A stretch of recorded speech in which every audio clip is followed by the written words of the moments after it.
nga tonnaba kwepima mu ngatto za Robert Kyagulanyi Ssentamu. Njagala osooka owulirize ka audio kano otegeere ani gw'ogenda okuba nga weepimamu era ogenda mwepimamu ku level ki era gwani gwagenda okuba nga weepima mu ngatto z'omusajja bannayuganda gwe baawa okubeera pulezidenti waabwe.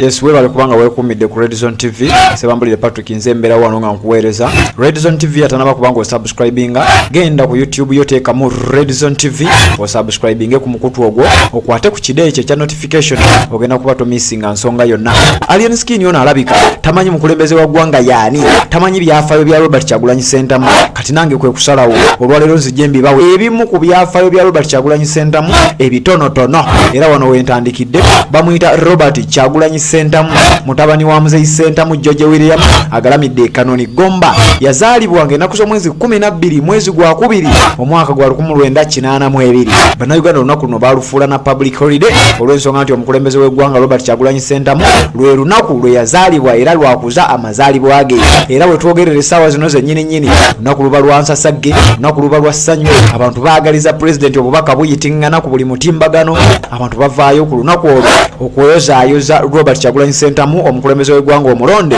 okubanga atuuka ku mazaalibwa ge. Kati no yazaalibwawa baamuzaalira mu ddwaliro baliyita Nkozi Hospital abamanyi gye baaziika omugenzi Katolu Bwama eyo Robert Kyagulanyi Ssentamu gye yazaalibwa olw'ensonga nti ebiseera ebyo maama we yali mukozi mu ddwaliro erya Nkozi Hospital era nga yali akolayo ng'omuzaalisa olwono nga Uganda efunye omunonozi newankubadde bo mu kusooka tebaamanya ani gwe bazadde kati olwaleero yoono gwe nkuleetedde Robert Kyagulanyi Ssentamu aka Bobi Wine omukulembeze w'eggwanga bannayuganda gwe bakkiriza abaye nga abakulembera newankubadde ng'ebyabaawo byabaawo naye nga bannayuganda abasinga obungi percentage esinga obunene gwe bamanyi nga pulezidenti waabwe. Robert Kyagulanyi Ssentamu yakulira Kamwokya mu ghetto z'e Kamwokya mu kibuga Kampala abamanyi Kamwokya mumanyiyo eyo mubanda wa Kabaka Robert Kyagulanyi Ssentamu eyo gye yakulira. Yasomera Kitante Hill School eno nga gye yatulira siniya ey'okuna omwaka gwali gwa 1996. Kati no yavaawo n'agenda ku Kololo Senior Secondary School eno nga gye yatulira siniya ey'omukaaga omwaka gwali gwa 1998. Awo no yava n'agenda Makerere ku University Kasozi Kabayivu n'asomayo diploma mu kye bayita Music Dance and Drama MDD mwaka gwali gwa 2003. Okuzaako emabega Robert Kyagulanyi Ssentamu yali asoma Makerere gye yasinkanira mukyala we amanyiddwa nga Barbara Itungo Kyagulanyi olwaleero era ng'ebiseera ebyo byennyini yali muyizi wa Senior 6 ng'asomera ku ssomero baliyita Bwera Nyangi Girls Senior Secondary School nga we batandikira okweraba ebyo nabyo tujja bigendamu nga we twogerera balina n'abaana wabanda babana ebyo byonna tujja bigendamu ebyo bya bufumbo bwe tetujja biyingiramu nnyo. Kati bwe tugendako mu music career ye Robert Kyagulanyi Ssentamu yatandika okuyimba mu myaka gya 2000 eyo emabega era nga yalina erinnya lye yali yasooka okwewa nga we yavaayo n'atugamba yali yeeyita Bobby Rob eryo nno yali yalikoppa ku musajja amanyiddwa nga Bob Marley kubanga yali role model we olw'ensonga nti Bob Marley naye yali Robert Katono yeetuma Bobby Rob then oluvannyuma n'alaba ndowooza nga tekijja kukola bulungi n'agamba naye lwaki sinze Bobi Wine lwaki mulowooza sinze Bobi Wine kati olwaleero ye Bobi Wine Robert Kyagulanyi Ssentamu yakubanga obuyimba ebiseera ebyo abasobola okuzzaako katambi emabega olwakagoma akayimba ke bayitanga akagoma ka lubendera waliwo n'oluyimba lwe yayimba ne bana abasajja omuli Bebe Cool omuli Chameleone omuli n'abasajja abalala olumanyiddwa nga Fuutula olwo nalwo lwali luyimba lwe waliwo n'oluyimba olumanyiddwa nga Sunda paka wansi lwe yayimba n'omusajja amanyiddwa nga Zigidi abasobola okuba nga mujjukira ebiseera ebyo nga bakulembera oba nga Robert Kyagulanyi Ssentamu akulembera ekibiina kye bayita Firebase Crew yo Robert Kyagulanyi Ssentamu omukulembeze w'eggwanga olwaleero era gwe njagadde mbe nga nkuwako ebitonotono ebimukwatako. Kakati mmwe batiimu Alien Skin batiimu Kimenke abalowooza nti musobola okwegeraageranya ku Robert Kyagulanyi Ssentamu bino nno mbasunulirako busunizi musobole okuba nga mutegeera Robert Kyagulanyi Ssentamu yaani gwe mwagala okwegezaamu mpale kyeze nnene ze mwagala okuba nga mwegezaamu ziri engatto nnene nnyo. Kati nno bino nkusunirako busunizi ate bwe nnaakomawo n'ebisingawo nja kuba mbikuwa nabyo naye nga kati nkusunirako buki kusunirako busunizi kati njagala tweyongereyo. Robert Kyagulanyi Ssentamu emabegako ebiseera ebyo mu myaka egyo egy'emabega yakubanga ennyimba ze nga bazikategorizingira mu bintu bino wammanga nti kidandali, reggae, dancehall, afrobeat n'ebirala ebifaananako bwe bityo. Naye ng'ate ekisinga okuba ekyewuunyisa oba ekyasinga omwagazisa ennyo bannayuganda n'abantu ab'enjawulo okwetoloola ensi yonna nti music we abaddengamu message, music we abaddengamu message ng'etuuka buli wamu ng'ekuba buli kimu abantu kye bataasooka kutegeererawo nti omusajja ono. Era bakugamba nti ennyimba ezisoba mu 10 mu myaka 15 Robert Kyagulanyi Ssentamu zabanze okubanga zabadde ng'akuba zakubye emabega kaawo zireetedde abantu bangi okutuuka ne bamanya nti omusajja ono wamma yayimba nga message kuva dda.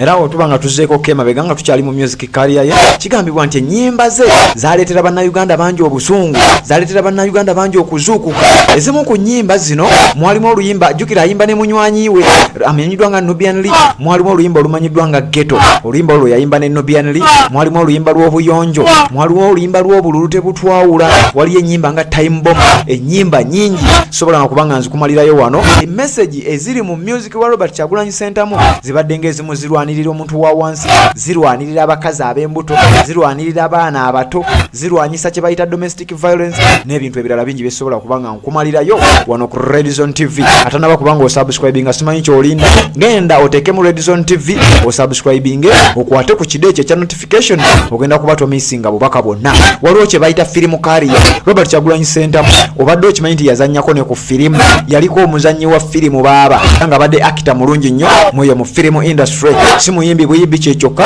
si president kyekyokka, wabula ne mu firimu nayo abadde agendayo. Musajja muzannyi mulungi nnyo wa firimu era nga yazannyako ku firimu mwaka gwa 2010 alina firimu gye yalabikiramu baali bagiyita Yogera, eyo nayo yaliwo bannayuganda bagiraba. Ate mu mwaka gwa 2015 alina firimu gye yalimu nga bagiyita Situka n'omukyala gwe bayita Helen Rukoma era nga nayo yakola bulungi nnyo. Ebyo bimu ku byafaayo by'omusajja ono. Ate nga mu ngeri yeemu omusajja ono yakubako ku bikonde. Bannange Robert Kyagulanyi Ssentamu bannayuganda bwe batukidde okubanga bamuwa obwesiga okubanga abakulembera okubeera pulezidenti waabwe. Omusajja ebintu alina experience nnene nnyo, ebintu byonna abikoze. Kati nno wetugendako mu byobufuzi gwali mwaka gwa 2017 ensasagge onejja mu ggwanga Uganda.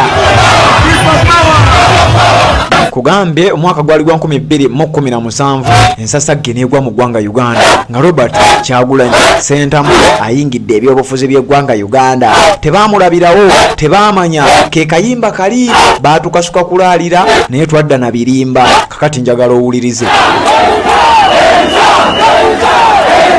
Kugambye mwaka gwali gwa 2017 Robert Kyagulanyi Ssentamu n'ali obuwuka n'agamba kati mumanye ekiriwo, n'agamba ngenda kubanga neetaba mu kalulu ke bayita by-election ak'ekya Dondo East okubanga mbakiikirira mu parliament. Ngende wali ku mmeeza ya speaker mbimusomere, Museveni mbimusomere, abakungu ba gavumenti mbibasomere, ate tulabe ekiddako. Yagenda anoonya akalulu nnyumba ku nnyumba ate ng'atambiza bigere n'abasajja b'ettiimu ye yonna omwali ba Nubian Lee n'abantu abalala ne bagenda nga batambuza ebigere nga bagamba twagala kalulu, twagala genda mu parliament kulabisa. Kati njagala owulirize. Omusajja yawangula akalulu ne magini etabangawo. Omanyi okuwangula akalulu n'ebitundu nga 95 ku buli 100. Yakuba abasajja ab'amaanyi. Omusajja yali amanyiddwa nga Sitenda Ssebalu ono nga yaliyo nno mu parliament gwe bajjayo ate nga yali ku kadi ya NRM ng'abantu babagamba nedda basajja mmwe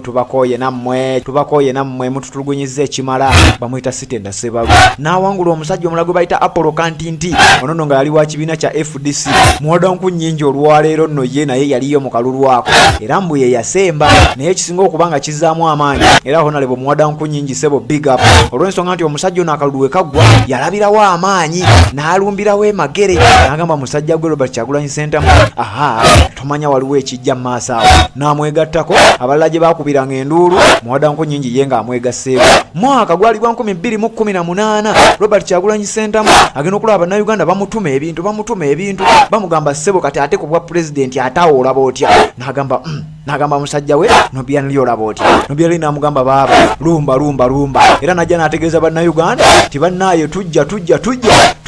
tujjira ddala kakati naawe embeera we yatabukira ne tugenda mu Arua okuba by election eyo byonna story tujja gituukamu ne tugenda ebugiri mu by election eyo byonna story tujja gibawa mu by election ya Jinja East constituency eyo byonna story tujja gibawa ne tugenda Hoime wa Nyakato Asinansi eyo byonna story tujja gibawa ne tugenda Rukunjiri byonna mujja kubanga mbitegeera wano wokka ku Redison TV wogenda okubanga ofunira bino kati saawa zino wetwogerera Robert Kyagulanyi Ssentamu gwali mwaka 2020 ng'ennaku z'omwezi 3 omwezi ogw'11 n'avaayo n'agenda wali ku Electoral Commission n'agamba mwami Byabaka Masebonzize mpandiisa njagala bwa president w'eggwanga Uganda njagala kujjawo mukamaawo era n'amala n'amuwandiisa n'amunominatinga ebyabaawo mwabiraba naye bannansi ne bagamba